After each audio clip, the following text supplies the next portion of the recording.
Hello friends, welcome back to multidimensional approach. आज हम discuss करेंगे राइट टू इक्वालिटी का आर्टिकल 16 जो इंस्टॉल करता है equal opportunity in public employment. Means सार्वजनिक रोजगार के क्षेत्र में आर्टिकल 16 हमें समान अवसर प्रदान करता है, बट जो इक्वालिटी दी गई है आर्टिकल 16 के अंदर में वो लिमिटेड है।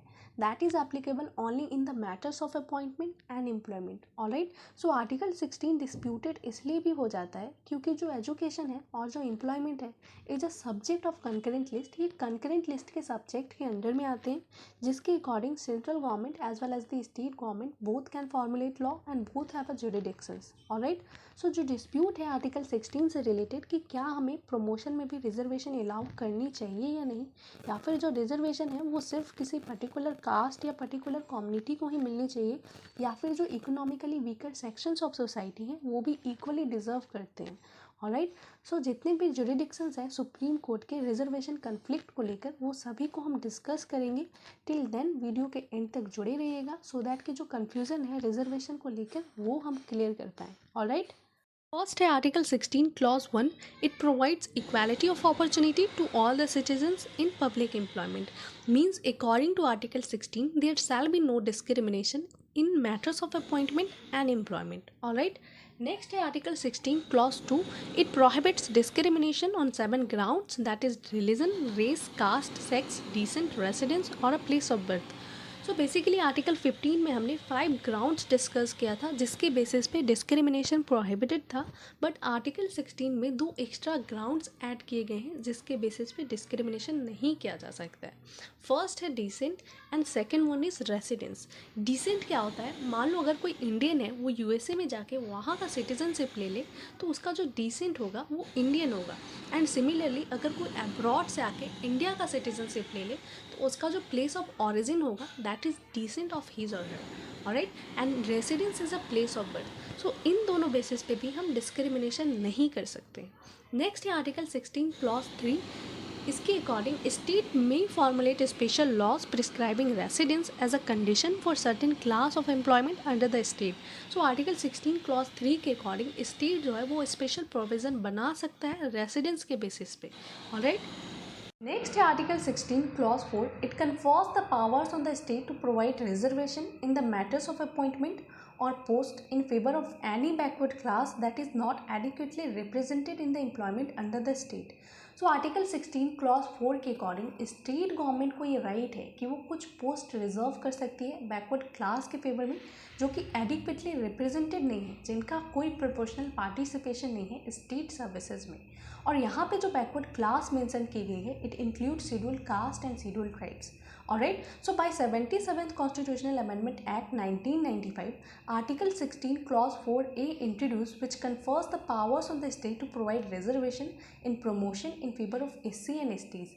So 77th Constitutional Amendment Act के थ्रू आर्टिकल 16 में सब क्लॉज 4A इंट्रोड्यूस किया गया जिसके अकॉर्डिंग स्टेट गवर्नमेंट को ये राइट है कि वो प्रमोशन में भी रिजर्वेशन अलाउ कर सकती है। और बाद में 85th अमेंडमेंट एक्ट के थ्रू रिजर्वेशन इन प्रमोशन में कॉन्सिक्वेंशियल सीनियरिटी ऐड कर दी गई। कॉन्सिक्वेंशियल सीनियरिटी क्या होता है, seniority due to some consequences. Alright, so अगर हम कॉन्सिक्वेंशियल सीनियरिटी को समझें, सपोज दैट कोई सेम लेवल का गवर्नमेंट जॉब है जहाँ पर ए कोई कैंडिडेट है जो अनरिजर्व कम्युनिटी से बिलोंग करता है, मींस वो जनरल या ओबीसी के कैटेगरी के अंडर में आता है, और बी जो है वो बैकवर्ड क्लास का है, मींस वो रिजर्व कम्युनिटी से बिलोंग करता है।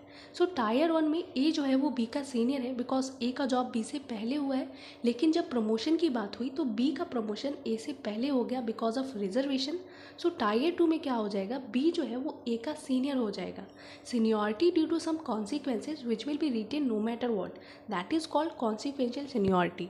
ऑलराइट, सो कॉन्सिक्वेंशियल सीनियरिटी को लेके बहुत सारे डिस्प्यूट हुए जिसका निष्कर्ष ये निकला कि कैचअप रूल इंट्रोड्यूस किया गया by Union of India versus Virpal Singh 1995 and Ajit Singh versus state of Punjab 1999। So catch up rule क्या था, सेम सिचुएशन है, ए जो है वो बी का सीनियर है लेकिन बी का प्रमोशन पहले हो गया बिकॉज ऑफ रिजर्वेशन, लेकिन वापस से जब ए का प्रमोशन होगा तो वो बी का सीनियर हो जाएगा, बी को कैचअप कर लेगा, seniority restore. Means senior general candidate who were promoted after SC/ST candidates would regain seniority over SC/ST candidates. Alright. हमने देखा कि प्रमोशन में भी रिजर्वेशन अलाउ है, लेकिन पहले क्या था, Indira Sahni versus union of India के केस में सुप्रीम कोर्ट का ये वर्डिक्ट था कि प्रमोशन में रिजर्वेशन अलाउ नहीं है और 50% की सीलिंग लिमिट्स तय कर दी गई थी, जिसे हमने आर्टिकल 15 में डिस्कस किया था। इंदिरा साहनी ने T Devadasan versus union of India, जिसे कैरी फॉरवर्ड रूल भी कहा जाता है, इस केस को ओवर रूल करते हुए ये कहा कि कैरी फॉरवर्ड रूल तब तक कॉन्स्टिट्यूशनल है जब तक वो 50% की सीलिंग लिमिट्स को एक्सीड नहीं कर जाता।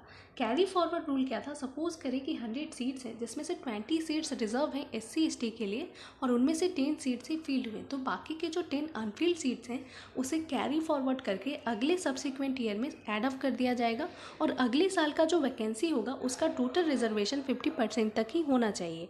That is called carry forward rule. Alright.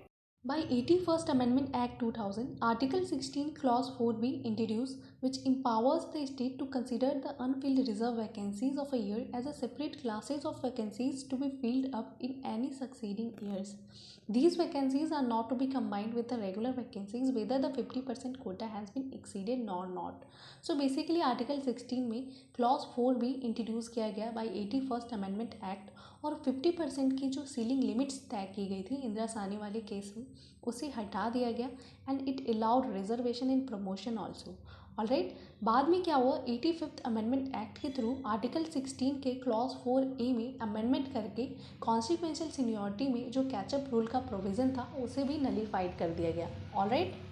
तो अगर हम ओवरव्यू करें तो हमने क्या देखा कि प्रमोशन में रिजर्वेशन अलाउ है, but state are not legally bound to make reservation in promotion and court can not direct or intervene in this matter. Means state government will take decision in this matter but make sure that reservation in promotion is not a fundamental right.